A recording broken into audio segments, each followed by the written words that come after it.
Now, the first thing that we're going to talk about this evening is the paralegal profession in general, and then we're going to get into the specifics of the PACE program. So generally, the U.S. Bureau of Labor Statistics estimates that the paralegal profession is projected to grow by about 18% between 2010 and 2020. And this is actually a really great rate of growth given everything that's been going on with the economy over the last several years, ups and downs and all sorts of things. In particular, back in 2009, when the economy really started to crash, law firms were finding that they could not keep up with the high salaries of their attorneys and their young associates. So unfortunately for them, they found themselves without jobs, but the firms still had work to do and someone needed to do it. So they found that it was a lot more cost effective to bring in paralegals who, for all intents and purposes, could do much of the same kind of work as young attorneys could do, but for, of course, advising clients and going to court. But the writing, the research, the client contact, the file work, all of those things, paralegals were definitely uniquely situated and ready, willing, and able to do that work. Now, as far as job prospects are concerned, we're going to intersperse some job talk throughout the session this evening. There are areas of the law, which I like to refer to as niche areas, really for lack of a better word, where paralegals can get really wonderful experience and have a lot of autonomy. Now, in addition to being the program coordinator with our program developer of the PACE program, I am also a practicing attorney in New York City. And I work for a solo practitioner. And despite the fact that my specialty is federal criminal defense, when you work for a solo practitioner, you sometimes get to do a little bit of everything. So I have over the years gotten phone calls. My sister wants to sell her house. You need to handle the closing. Okay. So during one of those family real estate transactions, the buyer of the house was represented by a very wonderful attorney who had an even more wonderful paralegal who essentially handled every aspect of the transaction from beginning to end. Now, I got involved in the transaction after the contract had already been negotiated, but from that point until the closing itself, I dealt 100% with the paralegal, who was spectacular. She helped me with the adjustments, with the various documents that we needed to prepare. She handled the entire closing. This was not my specialty. This is not my area of law that I practice on a regular basis, so I certainly found myself relying on her quite a bit to answer just kind of the very specific real estate type questions that I had. But she was absolutely wonderful. So areas like that, real estate, are great places for paralegals to get into, to have a lot of responsibility and a lot of autonomy.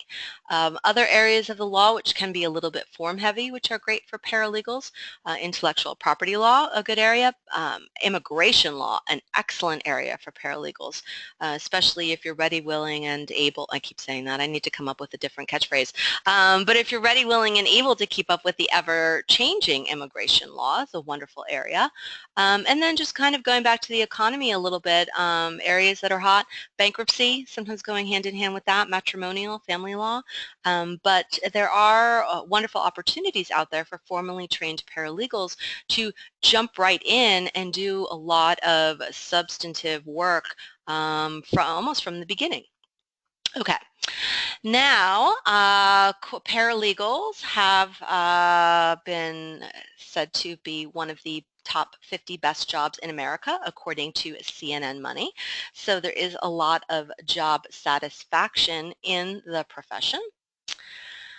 And according to CNN Money as well, the 10-year job growth for paralegals is about 30%, with a median starting salary of just under $54,000. Now, I say that with a caveat because, and this is one of the questions I always get when I do these sessions or when I'm talking to students in the program. Number one, am I going to find a job after I take the program? And that's something we're going to talk about a little bit more as we get through the session tonight. And number two, when I found that job, how much money am I going to make? And the reality is it depends on what kind of firm you go to. If you go to a big Wall Street type firm that has a lot of money in the coffers, there is definitely going to be more money for the paralegals. If you are working for a solo practitioner or in, say, doing public interest work, obviously the salary will be commensurate with that. So it really does depend upon what kind of firm, what kind of work you're doing. Certainly, we are in the New York City area, and that is a wonderful market for paralegals and also for starting salaries for paralegals. So it really does depend where you go, what you're doing, but according to CNN, the median starting salary is about $54,000, and then of course just goes up from there. This is my favorite slide. Paralegal is a better job than lawyer. The best way for me to, I guess, give some flavor to this slide is to share with you the time when we brought into my firm about 10 paralegals from the program to assist us with a huge federal civil litigation that we were working on. And on New Year's Eve day, defendant turned over 250,000 documents in discovery. And there was quite honestly no way that myself and the other attorneys in the firm were going to be able to go through all of those documents. We were on a pretty expedited discovery and trial schedule. So we brought in about 10 paralegals at the outset simply to kind of do a document review for us, to help us go through all the documents, see what was there, make master lists for us. There was just such a huge amount of material. And so it started out with them just culling through documents and making lists for us. But as they got more comfortable with the case, with the various claims in the case, what we were trying to do, what the defendant was trying to do, motions we were making, etc., they were absolutely instrumental in pulling out things that they felt would be helpful to us. They helped us research motions, write motions. They went to court with us. We would still be standing there going through 250,000 documents, but for the paralegals and their dedication and their help. Now, the difference between the paralegals and myself was that they worked a fairly regular day, 10 to 6, 9 to 5, you know, a little more time here and there if we had something coming up or any kind of deadlines, whereas I was still sitting in the conference room at 3 o'clock in the morning marking exhibits and eating a pizza for one. So certainly, you know, when you're working at a litigation firm, when you're involved in any kind of litigation, there are going to be times when you're going to have to, you know, put in the hours to prep for trial. However, definitely the calls from the client, the you know, the kind of stress that comes along with being an attorney and having things on your shoulders doesn't quite as much flow down to the paralegals. Our paralegals in that trial were, you know, were definitely able to still go out to dinner after work, as opposed to my pizza for one, which, you know, I don't have a problem with, but still. In any case, the bottom line with that trial is that we actually ended up settling the day before jury selection. So it was the best outcome for the client, although the paralegals were certainly disappointed not to see that one through to trial. Okay, now if you were looking at job postings, wherever they may be online, Monster Career Builders, all the various job databases, you will often see that employers are looking for either experience or education. And as far as I'm concerned, the two are pretty much interchangeable. Sometimes paralegals will come to me and say, you know, I really want to apply for this job, but they're looking for someone who has paralegal experience or you know, some sort of experience in a law firm, and I don't have that. What should I do? And the reality is what the firm or what the employers are looking for is someone who has a legal baseline, is someone who will come in with some legal knowledge and be able to kind of hit the ground running. If you were to walk into a firm and be asked on your first day, we need you to draft a summons and complaint for this negligence case. Here's the file. Here's a template complaint. Let's see what you can do. You're just going to take that file and a template complaint, and you're going to go draft a complaint. It may be, you know, the best complaint ever. It may still need some work. That's fine, but you're going to know exactly what you need to do, as opposed to someone who either doesn't have experience or doesn't have education, wouldn't know what to do in that scenario, or you'd have to start from the very beginning and say, okay, this is what a complaint is, this is how it's used in the litigation process, this is how you have to go about doing that. As an attorney, as someone and as someone who delegates work, in the time that it would take me to explain everything completely from scratch to someone, it's often much easier for me to just draft the document myself. So, excuse me, when you see an employer who's looking for education, or they're looking for experience, or they're looking for both. Really what they want is someone who has that legal baseline, is someone who doesn't have a huge learning curve coming into the firm. There's always going to be a learning curve in whatever new job you're going into. But as far as the law is concerned, you, in taking the paralegal program, will already have the transferable skills that will take you anywhere and that you will be able to use to step right in and hit the ground running.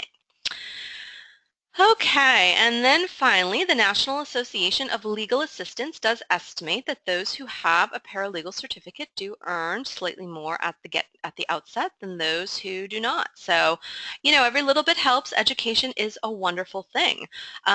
We do have a question just about experience in negotiating salary and such. Would legal executive assistant experience come into play with a paralegal certificate when negotiating salary? Yes, absolutely. Definitely you want to, I always end up sounding negative when I'm talking about, enhancing your skills on your resume. You definitely want to, I didn't want to say, put a spin on your skills, and we'll get back to that in a little bit when I have another example to share just about job searches in general, but you definitely want to enhance your time spent in a firm. You want to enhance or in a legal department, and certainly pinpoint any legal tasks that you have worked on, any legal projects that you've worked on. So that can certainly be very helpful to you as you are looking for jobs, just in general as legal experience, but also certainly in negotiating salary. So listen, play up everything you have, put it all on the table. It's no time, no matter what kind of job you're searching for, it's your opportunity to obviously be your best self and just show everything that you have, and again, put everything on the table and really pinpoint what you bring to that table and what you can do for that firm or that legal department or agency or wherever you would like to work or you're looking to work. So absolutely put it all out there. Everything helps, definitely. And you don't know you don't ever know what's going to happen. Things that you might think to yourself, oh, that's just such a little point. They don't need to, they don't care about that. Well, you'd be surprised. You never know what's going to strike a chord in someone. So definitely put that out there. Okay, now that we have talked about the profession a little bit, I'm going to take a coughing break, and we are going to get into the specifics of the PACE program now. Now, the PACE program is a 5-month intensive paralegal certificate program that's broken down into 2 core components. The first one is your essential skills class, which is basically an introduction to the law, legal writing, legal research, courthouse structure, legal terminology. On the first day you walk into class, you'll be assigned a hypothetical client and fact pattern, and you'll work that client and fact pattern the whole way through in all of your writing assignments for essential skills. So you'll start off with simple writing assignments such as a demand letter, client correspondence, work your way up to that summons and complaint we were just talking about, to an interoffice memo, and all the way up to a summary judgment motion. At the end of the semester, you will have all of your writing assignments in your client file folder, also known as your writing sample, to show to prospective employers. So you can show them not only do you know what all of these documents are and how they're used in the litigation process, but here are the documents that you yourself have drafted. In Essential Skills, you will also learn how to research, both old school style in the books as well as on the 2 main online legal databases, Westlaw and Lexis, and we will talk about those a little bit more in a bit. Essential Skills runs for the duration of the program. It runs for the entire 5 months. So when we get towards one of the later slides and are talking about scheduling a little bit, I will let you know exactly when essential skills is scheduled for each one of the sections. Now, the rest of the semester, the rest of the 5 months is broken down into 4 different substantive areas of law. So you will have 4 weeks of tort law, 4 weeks of contracts, New York procedures, and family law. For each one of those classes, you will submit one short writing assignment, and you will also take an exam. I should also note that in essential skills, in addition to the writing component, you will take 3 exams. Now, in order to pass each one of the components of the program, you will need to obtain a 70% or higher in both components of essential skills, assignments, and exams, as well as all 4 of the substantive classes. So 70% or higher is the threshold. Once you have completed your first substantive tort law, you will move on to the next one, and so on. If you're doing the math, 5 months, but 4 substantives at 4 weeks each, that's only 4 months. The remainder of those classes are given over to essential skills for either law library time or independent research or computer lab, all sorts of things, job strategy session, all sorts of things we schedule for you for essentials. Now, in addition to the in-class component of the program, we do have an amazing website, paralegalspace.com, which we are looking at right now. Now, we are actually working on an updated platform. I haven't even talked to Jamie about this very much, but for those of you who are starting in the spring semester, it is very, very possible that we will have already moved over to our new platform at that point. We're still doing a little bit of testing on it, but I do believe that is going to happen sooner rather than later. So regardless, if when you start the program you are on Paralegal Space or the updated platform, you are still going to have access to all of the same resources that we are going to talk about this evening. The most important being the study support that goes along with all of your courses. Now, once you excuse me, register for the program, and shortly before classes start for the ground program, for the online program, we'll talk about that a little bit later as well. Once you register and get your finances in a row, you will be assigned your login for the online platform, and you will just get started. So once you log in, you can see over here on the left-hand side a series of black tabs, some of which we are going to go through this evening. But at the outset, Paralegal Space is a communications portal among students, instructors, and administrators. So you can see we like to post information for you via announcement. There's a chat room. It's a great way to establish kind of a classroom community. Within your class, you're all kind of in this together. But also is a wonderful place to find support for all of the new information that you are taking in and that you are learning. Now, this is an example of the main program syllabus, and you can see over here on the left-hand side the essential skills schedule is laid out for you from the very beginning, and if this went down any further, you would see till the very end of the semester. So you know right from the beginning that, say, during week 5, your first writing assignments will be assigned, and those assignments will be due during week 8. So you can certainly gauge your time accordingly. If you know you have things coming up, if you know, some weeks are going to be busier than others, you know exactly what you're going to be doing for the 5-month duration of the program. On the right-hand side, you can see the schedule for the substantive classes. We just lay out the schedule here for you because each one of your instructors will post his or her own individual syllabi with reading assignments prior to the start of class. My computer is crashing as it always is. Now, each one of your instructors is a practicing attorney or judge in the New York area. And you will have, for the most part, different instructors for each one of your courses. We are really lucky with the instructors that we have for the program. The majority of them have been with us since the very beginning, since the program started at Pace about 6 years ago. And they're amazing. They are in the classroom for the sheer joy of teaching. They are all experts in their field. They love sharing their knowledge with their students. So you are in really good hands with our instructors. Okay, this is an area of the site, the Resources tab, where we will post additional resources for you over the course of the semester. This isn't the main area of study support on the site. We're going to get into that in a minute, but this is where your instructors will post PowerPoints, timesheet templates, all templates for the various documents that you're going to prepare in essential skills, whatever they feel will be helpful to you as you're working through the materials. Now, just even clicking through these first couple of slides about the website, you're probably getting a sense that the technological component is an important one in the program, as well as just the in-class component and the reading the materials outside of class. All of your exams are also done online on Paralegal Space, or the new platform that we're moving to. All of your assignments are also posted on the site, so it is important that you have a computer and computer system that's not going to crash every 5 minutes, that like mine, that you're comfortable with, that you have a general knowledge of technology and clicking around websites and how to do things online.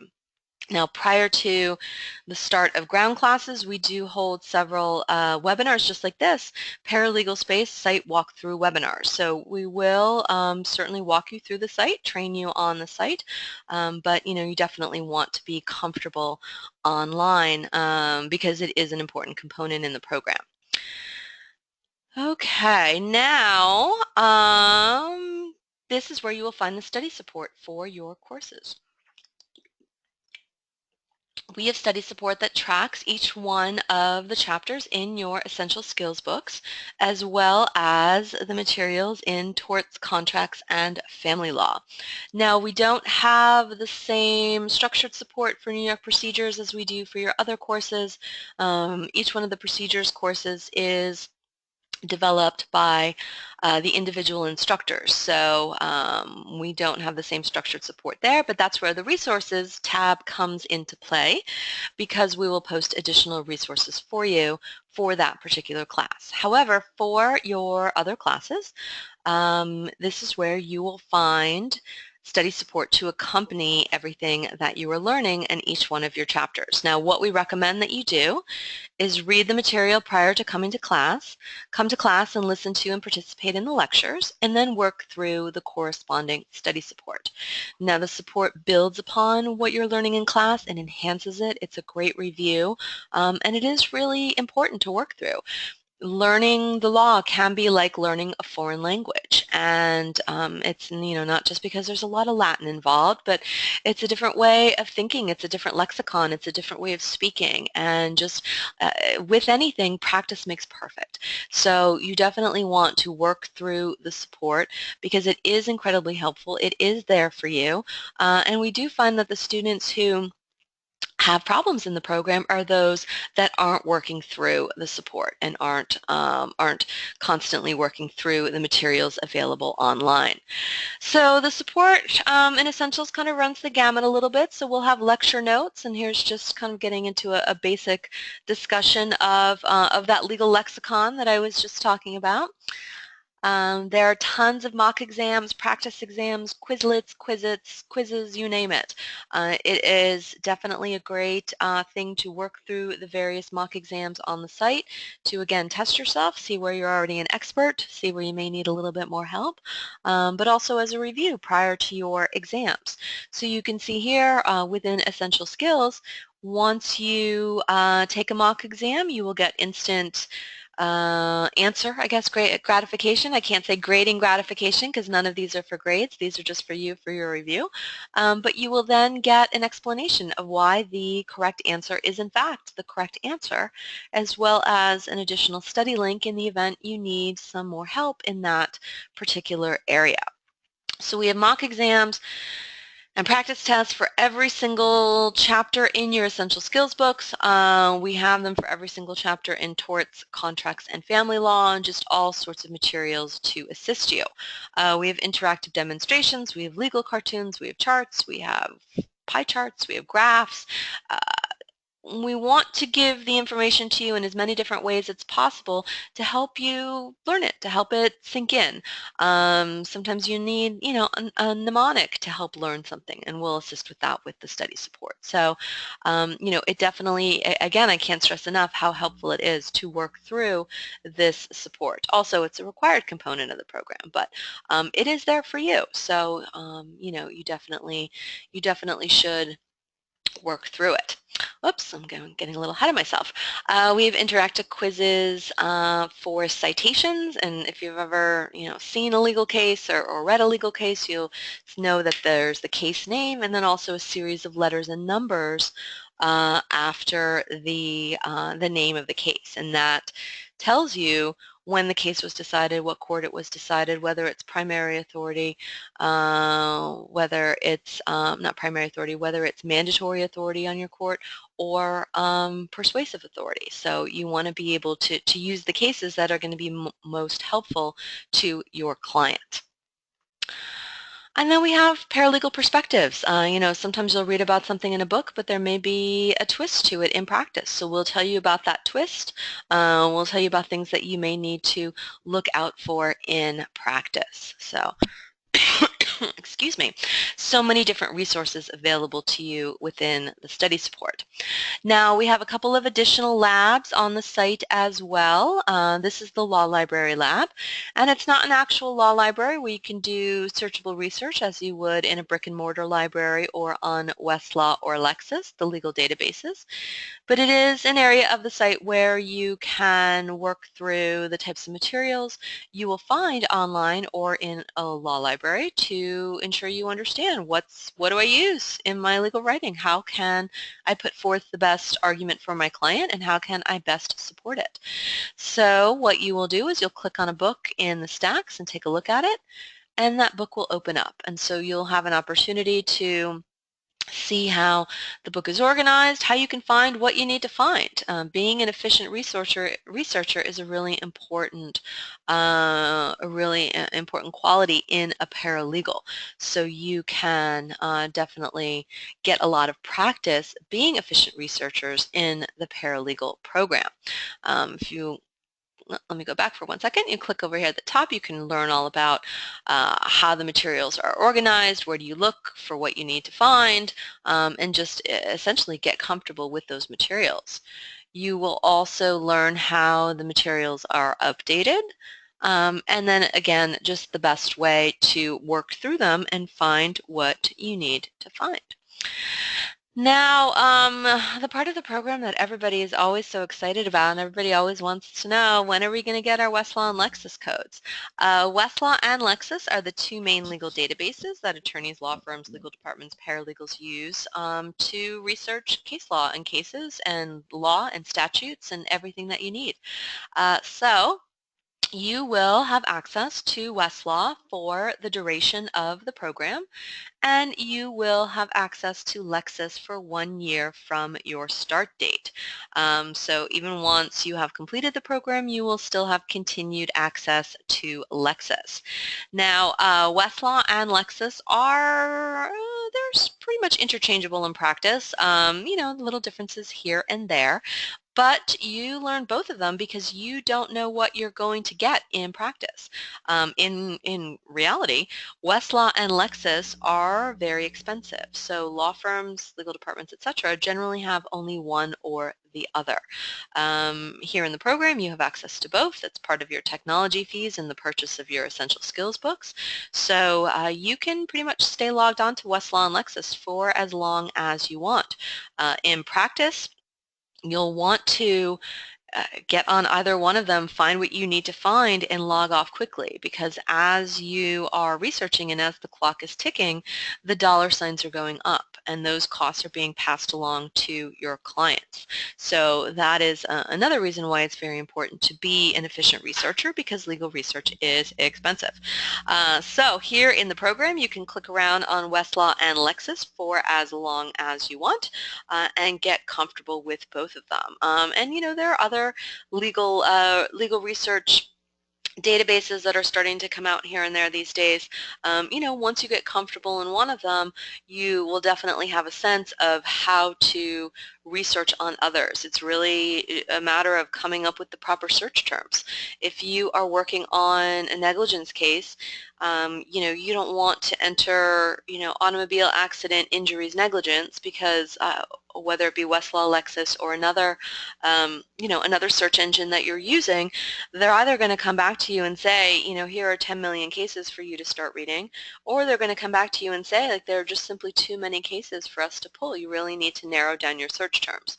So this time in the program, when you have this access to both Westlaw and Lexis, is a great time to, get comfortable with the search terms and see what works and see what doesn't.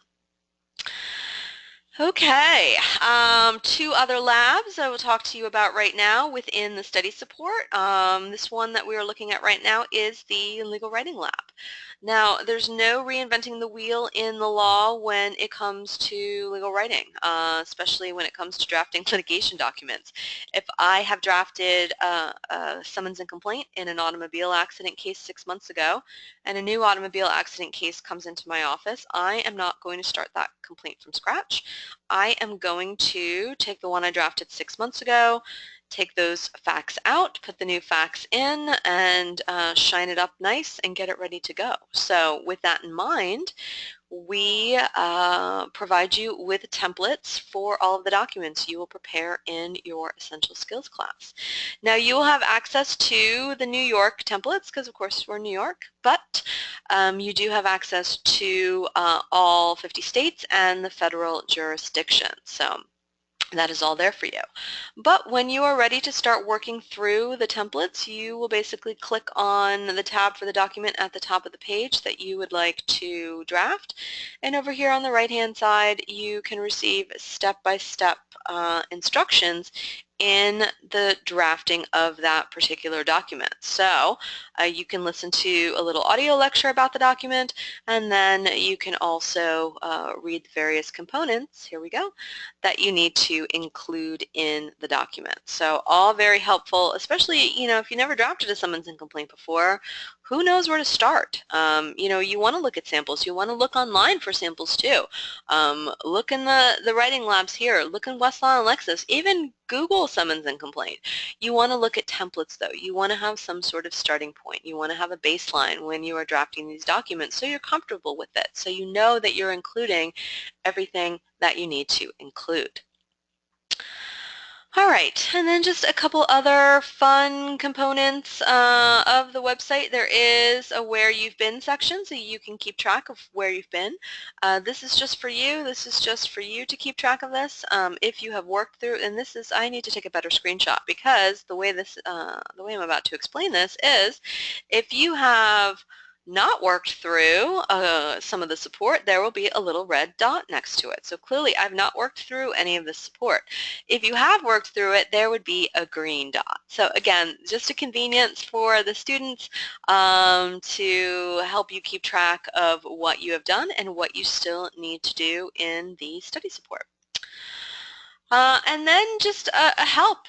You need help. A help area, study support help section of the site. You can click on the table of contents tab right here, and just the most commonly searched terms will come up. Choose one, and an explanation of that term will come up over here on the right-hand side. Search, type in evidence, and everything relevant to evidence will come up with the same explanation over here on the right-hand side. And then glossary is kind of like in a modified online legal dictionary, again, for all of those Latin terms and new lexicon you'll be learning in the program. And then just getting back to the communications aspect of the site, here is an example of the chat room, pretty much like any chat room you have anywhere. And students use the chat room for all different reasons. Sometimes classes will get in there and start chatting with each other right away about class and about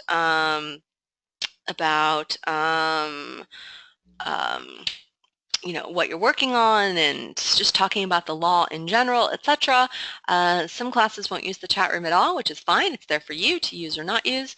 Other classes will utilize, or we had one class who utilized the chat room solely to plan where they were going to have drinks every night, not every night, every Thursday night after class. So again, it's there for you, hopefully to foster the community that, you're all in this together aspect. Okay, and then we also have continued access for graduates. We have a graduate site that we move students over to once you have successfully completed the program. This is where you will get career support. This is where we will post jobs for you, and that's what I mean when I say career support. We will post job postings for you, which we get from both local attorneys in New York City and in Westchester County and farther afield sometimes as well. PACE does not offer job placement, but there are several things that we do to assist you as you are getting out there into the field. One of them is, of course, posting the jobs that come into us. People love PACE paralegals. So many of our instructors are PACE alums, whether it be undergrad or law school. PACE downtown and PACE in White Plains. Good Lord, we're at the law school, but so close to all of the courthouses. So if you were to go outside of PACE, and I wouldn't recommend it, but throw a rock, you probably hit someone who went to PACE. So there are law firms out there who specifically are looking for the PACE paralegals, and we are happy to share those job postings with you. PACE will also set up, upon request, appointments for students with career counselors to go through, your individualized needs and goals, and just sit down with someone one-on-one to help as you, again, get out there into the profession. And then also in your essential skills course, there is a job strategy section where your instructor will talk to you about writing a cover letter, writing your resume, and just, making sure that you're honed in on kind of putting out, as we discussed earlier, kind of putting to the forefront those skills, and whether it be from your own job before coming into the program, or the skills that you gleaned in the program and learned in the program, putting those to the forefront for potential employers. Now, we do have a question. I've been looking at your question this whole time. I wasn't ignoring you. I was just looking for a good segue.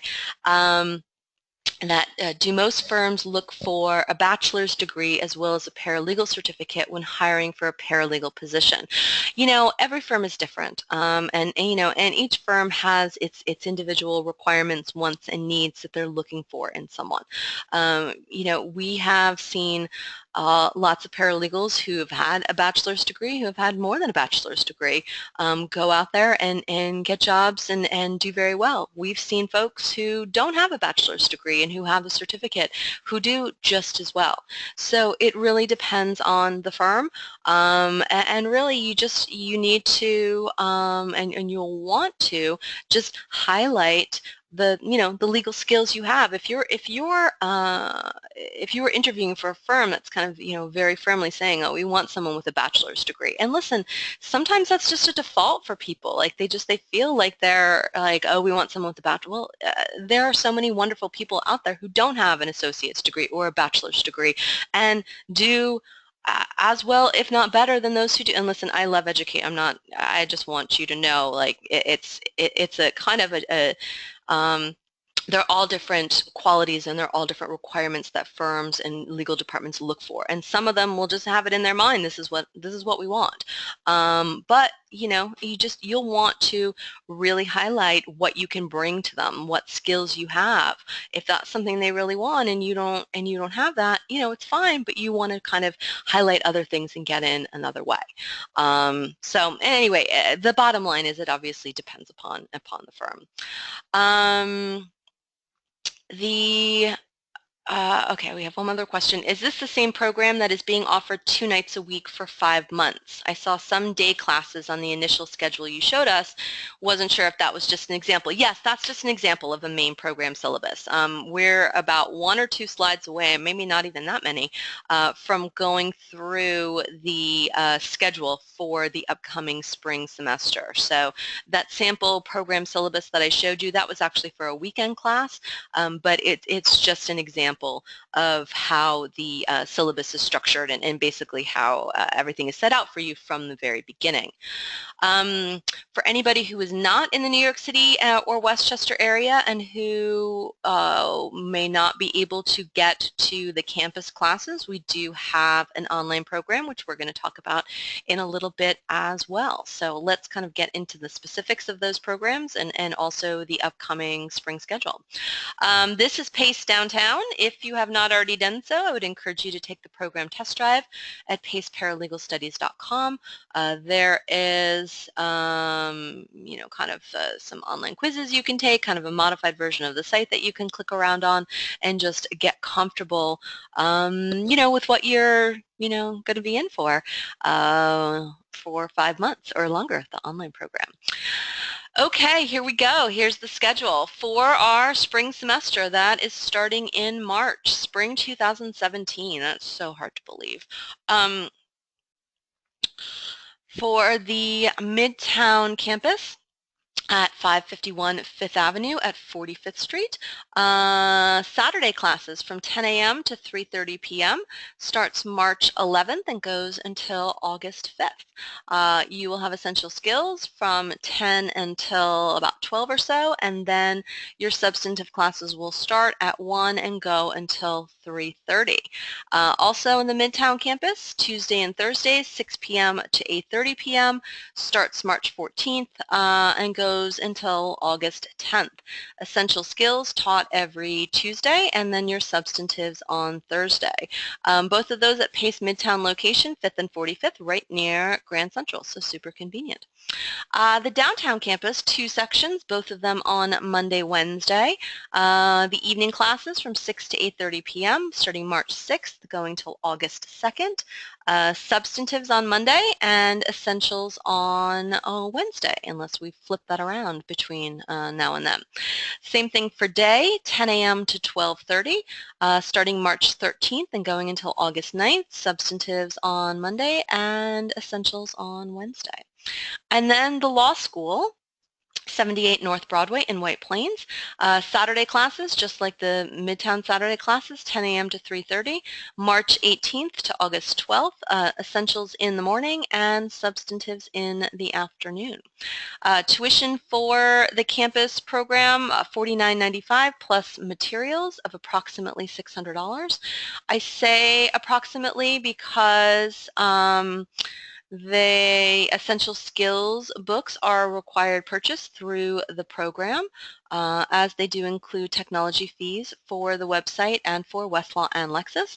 But you can purchase your substantive books anywhere. Amazon, Barnes & Noble, new, used, Nook, Kindle editions, and you don't have to buy all of your books at once. You'll need your essential skills books for the beginning of class and also your tort law book, but you're not going to be taking family law until like July, so you can definitely space out those purchases. Also, just by being here tonight, you will receive $200 towards tuition. So tuition just for being here will be $47.95. And Jamie is going to shortly talk about financing and such for you. And as we alluded to before, we also have an online-only program, open entry, open enrollment, self-paced. Once you enroll and again get your finances in a row with PACE, you will be assigned an attorney instructor. You will be assigned your login for the site, and you will have 1 year to complete the program. Tuition for the online program is $69.95, and that includes materials. So we will send you your books for those. For the campus classes, we do cap the class sizes at about 25 students. So, definitely, and we're still far enough out now that we're not in danger at this very moment of classes closing out to anybody, but certainly as we get a little closer, and I'm actually going to turn Jamie's, I'm going to unmute Jamie right now, or maybe Jamie might have to unmute herself. But certainly as we get a little closer to the classes, some of the sections do start to close out. Obviously White Plains, we just have the 1 section, so that one starts to get a little packed, but the Midtown, Saturday Midtown is a good one, right, Jamie? That one, people like taking that Yeah. one on the weekends, yes. Yeah. So, definitely you want to, if you have a section in mind that you are particularly interested in, you definitely want to register sooner rather than later. And you do have to, if you are registered for, say, the Tuesday, Thursday session, you are going to go to class Tuesday, Thursday nights for 5 months. So that is the schedule. Or, Monday, Wednesday nights for 5 months.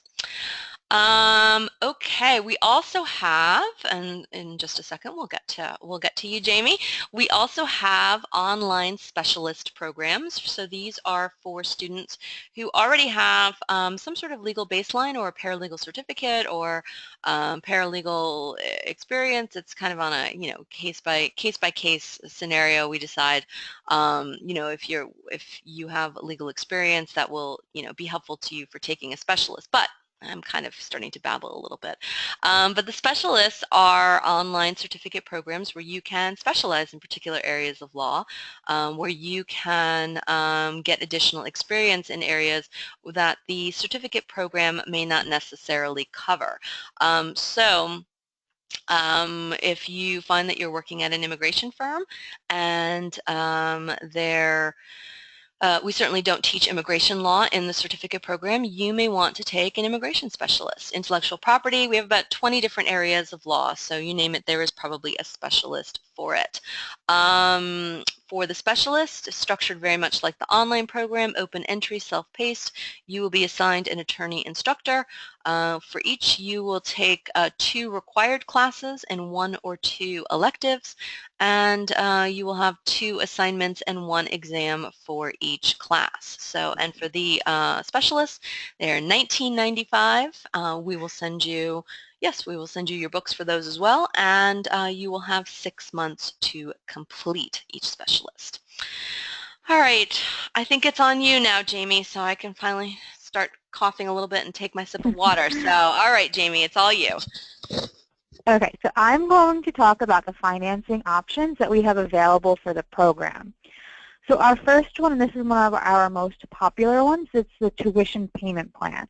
So this is going to break the tuition of $4,995 into 8 monthly payments. So your average monthly payment will be about $624 due for 8 months throughout the program. So there's just a $35 enrollment fee for the payment plan and then a $50 down payment due at enrollment. And then come March, that is when the payments begin. So they will be due on either March 1st or March 15th, and then going forward either the 1st or the 15th of the month, depending on which plan you enroll in. So these are for open enrollment. There is no sort of application process to enroll in the payment plan, so it's not credit-based or anything like that. You would just have to register directly with me or my colleague, Selena Chan, and you can see both of our contact information listed at the top of the page. And of course, if you've received emails from us, you'll see it in our signature. And then the other option that we have, which a lot of students also utilize, that is the private education loan. So this is, you will have to apply for a private education loan, and it is based on credit. So over here, you can see that these are the most popular ones that we work with, but again, we have a whole list of loan lenders, and this link is also on our regular website, but if you need it, I'd be more than happy to email you as well. So with the private education loan, you would apply directly on your loan lender of choice's website, and then once you are approved by the loan lender, they'll reach out to Pace University and disperse the funds directly to us. So we always suggest students who want to utilize the private education loan to register for the program as soon as possible, because sometimes it could take a month or so for the whole loan process to happen with the loan lender and through the financial aid department at Pace University. And before applying for a private education loan, you will have to register for the program first, because once the loan lender reaches out to Pace University to have the loan certified, they're going to want to see that you are in fact a student and registered for classes with us. So for a very detailed description and how to enroll, apply for a private education loan, I'd be more than happy to provide that to you. So again, tuition payment plan and private education loan. So those are the other options in addition to paying in full, or if you would like to have to invoice your employer, we can provide you an invoice as well. So that about does it for me. Are you ready to open the floor to questions, Oh, Stephanie? the floor has already been open to questions, and I'm going to skip around a little bit the way the questions came in. So, because I have two for Jamie right now, since you're hot on talking about finances, I want to just get these out right now. Yes. Can you please repeat the monthly payment? So for 8 months, it's going to be $624. And actually for attending tonight with the tuition discount, it will probably be a little less each month. That is it. That 624 payment is if you were paying $4,995. And those payments over the course of 8 months, that applies to the 5-month paralegal program. Is that correct, Jamie? Yes, we extend the payments until the graduation ceremony. Okay, let me see. I was skipping around a little bit. So, do the specialist classes cost extra money? Yes, the specialist classes are $19.95. So $19.95, and that includes your books. And we have payment plans for those as well. And you can absolutely take more than one specialty. I mean, we generally recommend that you focus on one at a time, but you can absolutely take more than one. You can take as many as you want. We love that.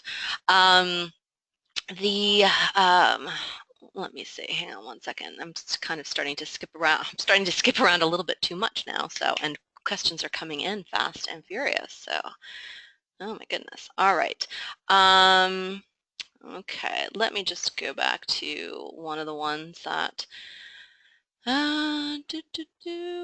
schedule for White Plains. We got that. Okay, what are some of the names? And now I've actually been, since this question came in, I've been sitting here thinking like, God, I wish I could just, I'm screen sharing obviously with you right now, so I can't get it into my email. What are some of the names of the best firms your paralegal program has connections with in New York, and do you have connections in California? In New York, I'm like, I literally have been sitting here looking at this question like, oh God, what are some of the firm names that have come in? Quite honestly, I post so many job postings for both PACE but other paralegal programs that I work with. I am drawing a complete blank, and it may also just be the sickness that I'm fighting that's, that's kind of blanking me a little bit. I'm happy to follow up with you on that, but we have gotten a lot of, we get a lot of nice mid-sized firms in the New York City and Westchester area, also, smaller firms looking for paralegals as well. And we've also gotten some of the big firms too. I remember one job posting came in, and I got so excited, and no one knew I was so excited. I was like, you have no idea, this is such a good firm. So my apologies, off the top of my head, I'm drawing a complete blank. If you would like to follow up with me on that, I'm more than happy to dig a little bit deeper into my emails when I can get back into my email. Certainly, and I'm just going to interject for a second, any follow-up questions that anybody has this evening? Here's Jamie's email right here, also Selena Chan, a program manager. Please do feel free to reach out to them. Any of the questions that they feel might be better suited for me, they will pass along to me, but my email address is svp, my initials, svp at paralegalspace.com. So please do feel free to reach out to me directly as well. I'm more of the, materials and site and law in general kind of person. Registration and financing, please do reach out to Jamie and Selena. As far as California is concerned, yes, I personally have, and our program developer and the paralegal program in general has connections in California. We generally are posting local job postings for the PACE paralegals because we're in New York, but certainly if a student reached out and said that they were looking to relocate to California and we're looking for some job postings out there,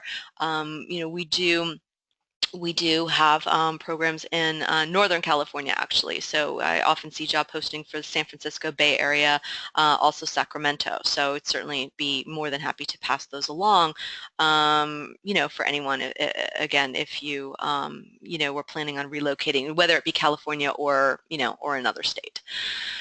Okay, can you take more than one specialty? We got to that one, yes. Is the general paralegal Okay, hang on one second. Is the general paralegal study and specialist within the length of the 6 months, or is the specialist program additional that can only be taken at the completion of the general study? Now, the campus paralegal certificate program is 5 months. The online paralegal certificate program, you have up to 1 year to complete it, although you can certainly complete it in less time than that. And the specialist, you have 6 months to complete them, and those are also done online. Now, for the specialist program, you either need to have some sort of, legal education, whether it be a paralegal certificate from the PACE program or another program, some sort of legal experience, or a degree in paralegal studies. But you do need to have some sort of legal baseline coming into the paralegal specialist programs because they are definitely more specialized, kind of build on the expectation that you have some sort of legal knowledge already. Is there a course that deals with disability law, specifically long-term and short-term disability claims with an insurance company? Specifically, I guess the short answer would be probably in healthcare law. There's something to that effect. I don't specifically teach those specialists. That's not my area of expertise, so I would have to look a little bit more closely at the curriculum. If you would like to drop me a line tomorrow, I can send you some specific information about various specialists that may cover those areas of law. There's not going to be a specific disability law course, but certainly in some of the other specialists and in some of the other courses within each specialist that would be covered, but nothing specifically on disability law per se. Jamie, are payments tax deductible? Tuition payments tax deductible? We do issue 1098-Ts for students who want to provide that to their lawyers. Not lawyers, their accountants. So yes, we do provide that. Lawyers get involved in everything, so it's okay. I have law on the brain. Yeah. When does registration start? I mean, we're always taking registrations, right, Jamie? You want to touch on that? Yes. So starting today, we've actually already taken a few registrations for the spring semester. Right now it is only paper registration, so you would have to register directly with me or Selena over the phone. And then registration, I actually anticipate beginning Friday, like where you can register online. And then also, as we get a little bit closer, and again, we're still a little far out from March, although I'm sure it will sneak up on us because it's November now, and that snuck up on me. But when do we close registrations for the spring semester, Jamie?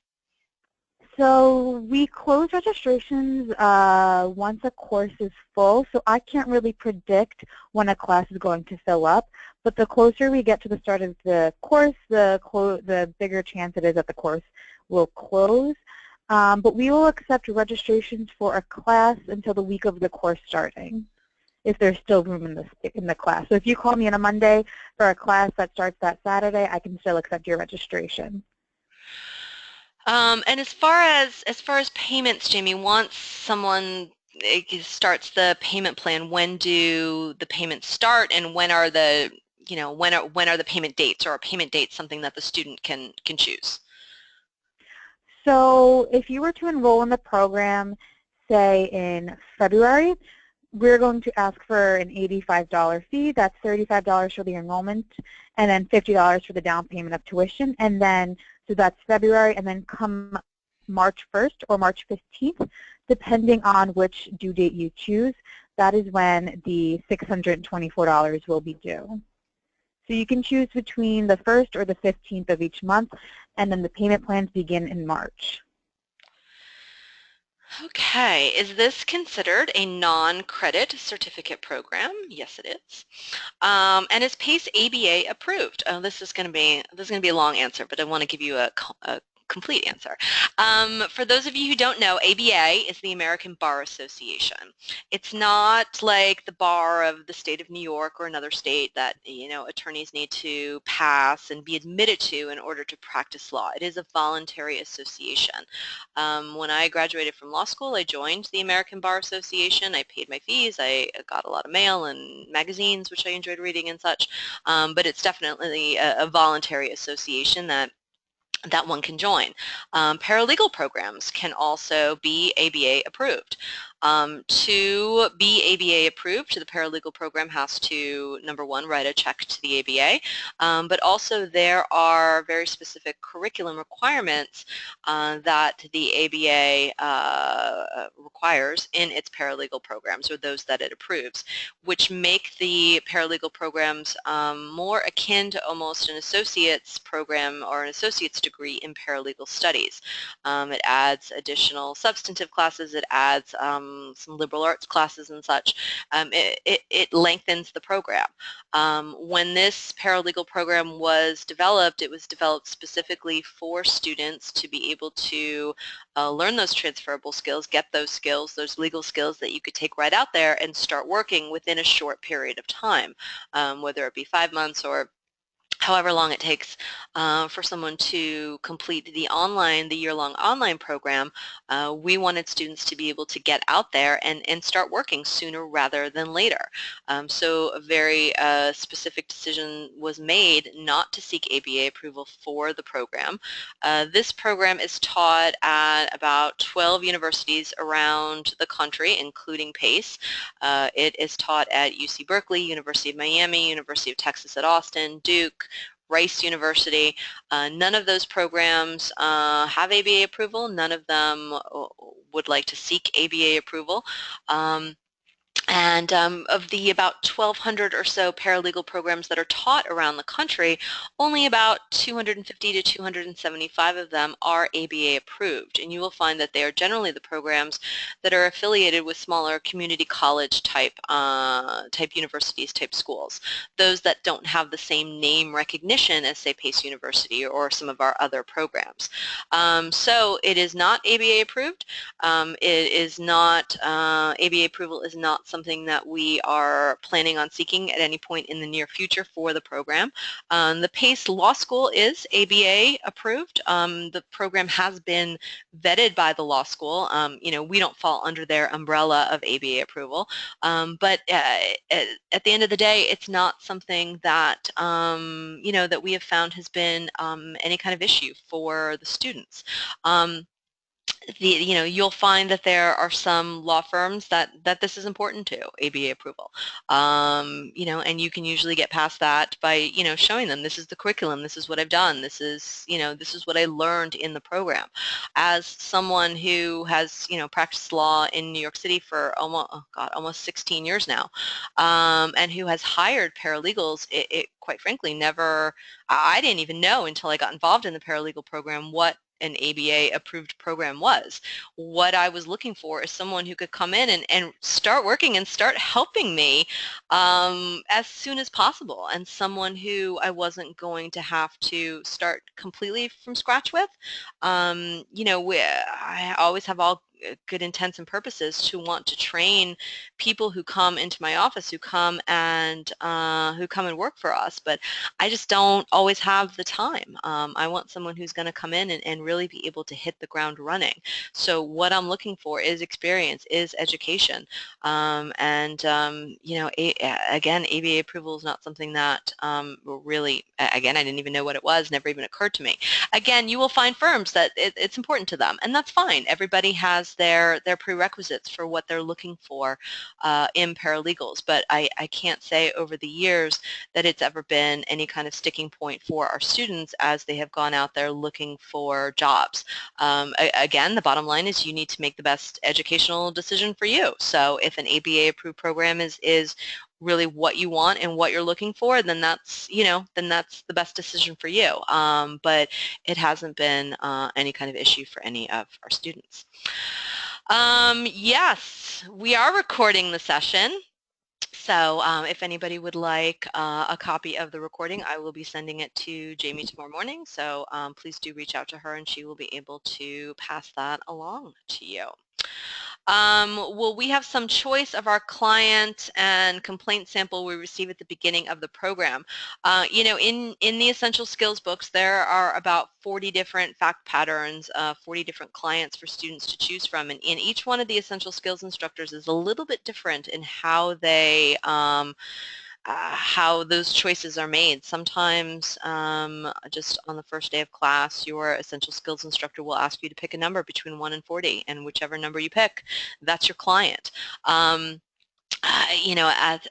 In practice, you don't always get to choose your client. If someone comes in and it's the type of law you're practicing and they can pay your legal fees, then, that's your client. So there's not always, and especially as a paralegal in a firm, you're not going to have much say in what kind of cases you're working on and what kind of clients you are representing. So each essential skills instructor is different in how the clients are assigned and how they are chosen.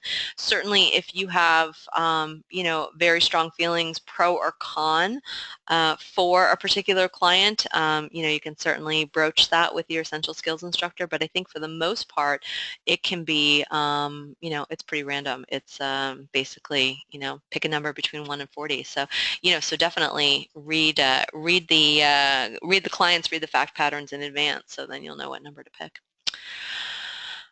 Okay. All right. We don't have any more questions right now, so I'm just going to keep talking for a minute to give you all an opportunity to type any additional questions that you may have. One thing that I do want to let you know about is that once everyone has successfully completed the program, we do have a wonderful graduation ceremony for the paralegals. You will get beautifully framed PACE paralegal certificates. We will have a valedictorian, a salutatorian, speeches from your instructors, your family's invited. It's a really wonderful opportunity to celebrate all of your hard work and your accomplishments, and there's food, so that's always fun. So that is something that we schedule for usually a month or so after the semester has ended and grades are in, and for those students who have successfully completed the program. Do we provide internships? No, we do not provide internships. Sometimes as part of, sometimes as, oh no, my system is saying that it's about to restart, and I really don't want it to restart because that will shut us down. But certainly as a part of, when we get job postings, sometimes we'll get internship postings as well that we'll post for students. But PACE, again, PACE does not offer any kind of career placement, including internships. But sometimes they will come in, and we will post them for you.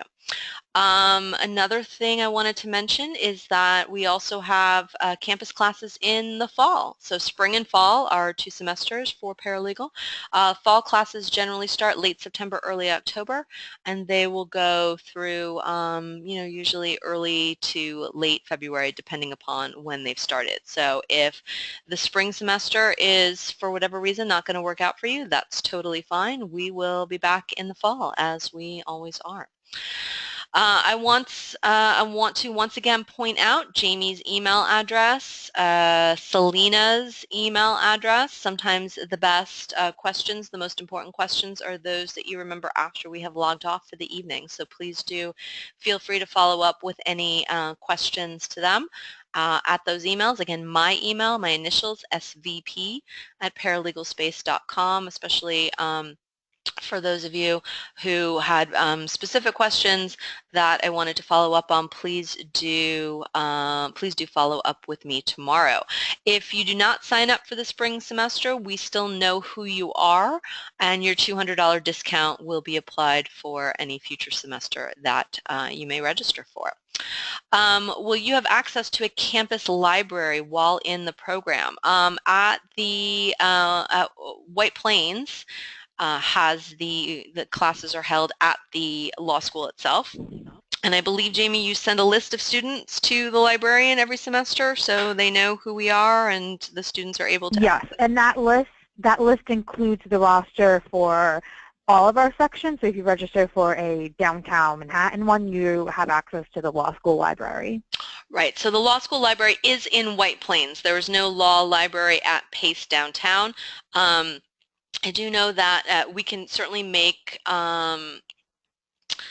recommendations for you of law libraries that you can go to in the New York City area. Also, for some of the essential skills sections, there is a kind of a field trip to criminal court in Kings County in Brooklyn, where you will get to poke around in the judges law library and kind of get a tour and see arraignments and things like that. But the law school is in White Plains, and that's where the law library is for PACE, so you'll certainly have access to that law library. Again, for New York City, if you'd like something a little closer to home, there are we can make recommendations over the semester of it's not going to be quite as kind of public law libraries that are available aren't going to be quite as extensive as the PACE Law Library at the law school, but we can certainly make recommendations for you.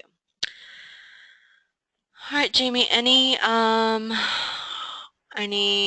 final words from you as we wait to see more questions come in, or if we're going to call it a night? But any parting words, any words of wisdom from Jamie? Not that I can think of, but my contact information, as we've stated before, is up there. So if after this evening anybody has any further questions, they can always contact me, their phone or email. And we do have a list of people who attended, so we know who to give the discount to.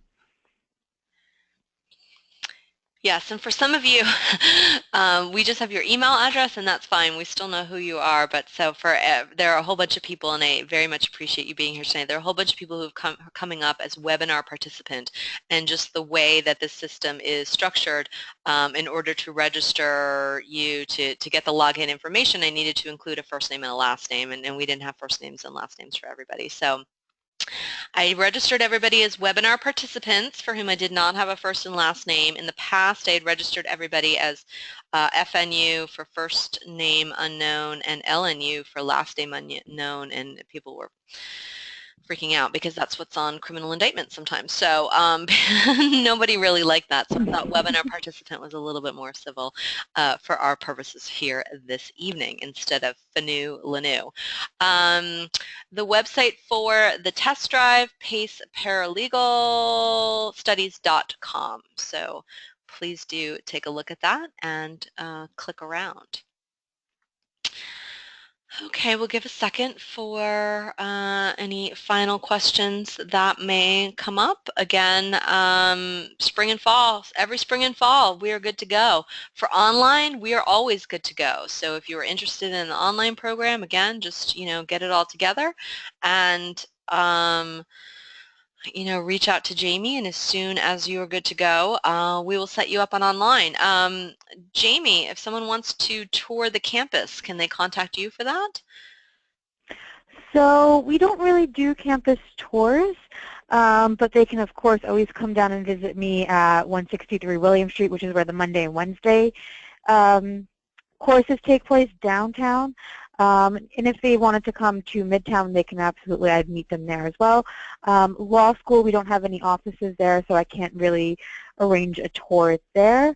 But any place, Midtown or downtown, be willing to meet with any students. So please just reach out to Jamie, and to the extent possible, certainly she would be happy to meet with you. Just plan that in advance, of course, because Jamie isn't always, Jamie, you're busy, right? You run around a lot, not always in her office, helping paralegals, helping students all at the various campuses. So you definitely do want to, if you want to set up a meeting, an in-person meeting with Jamie, you definitely want to set that up in advance. Okay, any final questions?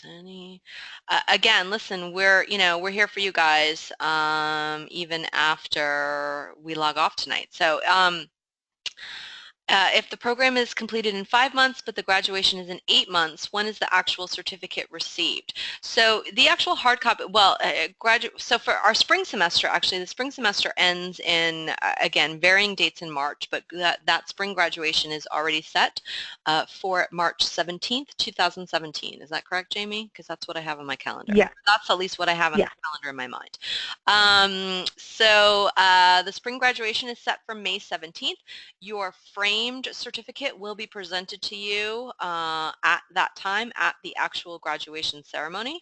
However, if for job purposes, whether it be your current job or whether it be jobs you're looking for, you need a copy of your certificate prior to receiving that hard copy framed certificate, we will certainly provide that to you in advance. So that's not a problem.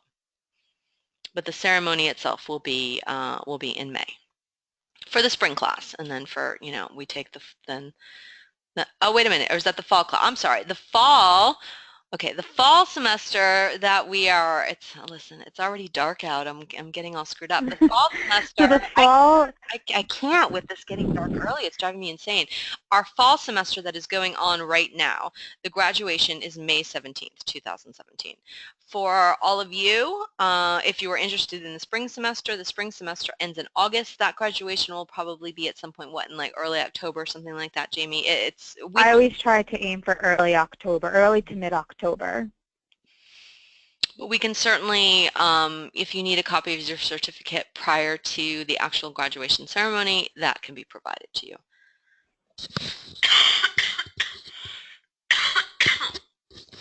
Excuse me.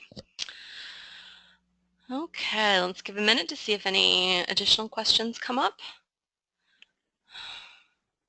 Okay, although internships are not available, you did mention that the teachers are practicing attorneys. Would they be able to provide students with anything to gain work experience? It really depends on what's going on in their firms. I mean, certainly I was talking earlier on about how we brought in about 10 paralegals into my firm to assist us with the federal civil litigation. We did, and this was before I even really had the role that I have in the paralegal program, but the attorney that I was working with was teaching torts in the program, and so he needed help, and so we brought in paralegals. So certainly if your attorney instructors have something going on in their firm and they need assistance with something, certainly, that's something that we would certainly discuss and make arrangements for. But it really depends on what's going on with them.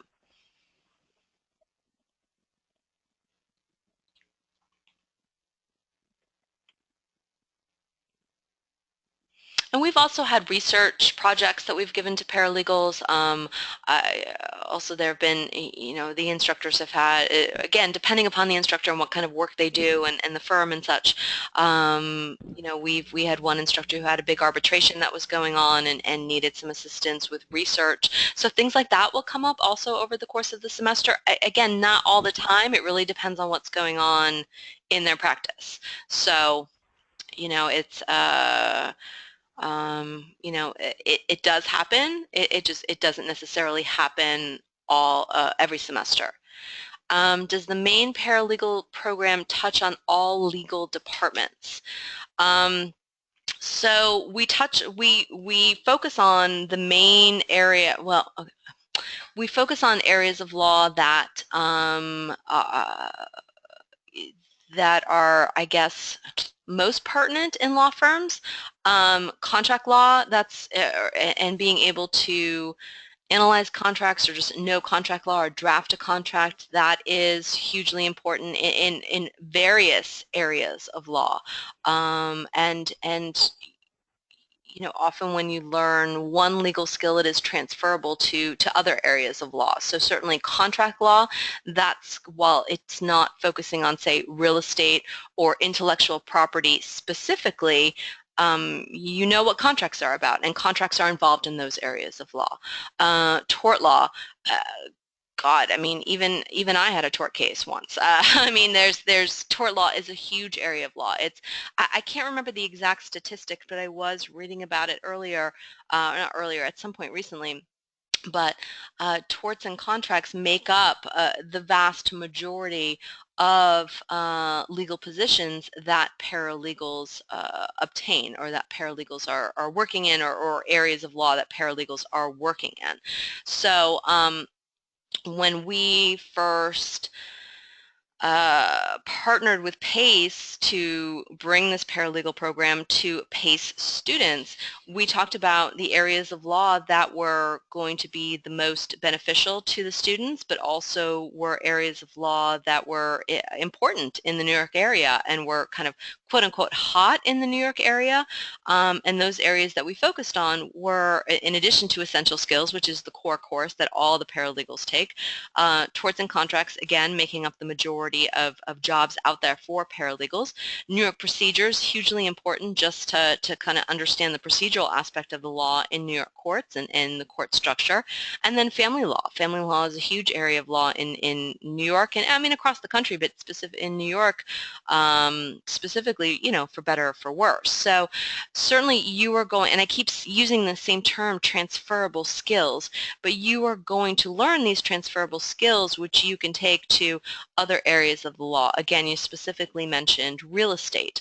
You know, real estate is a lot of contracts work, and you're going to be learning contracts.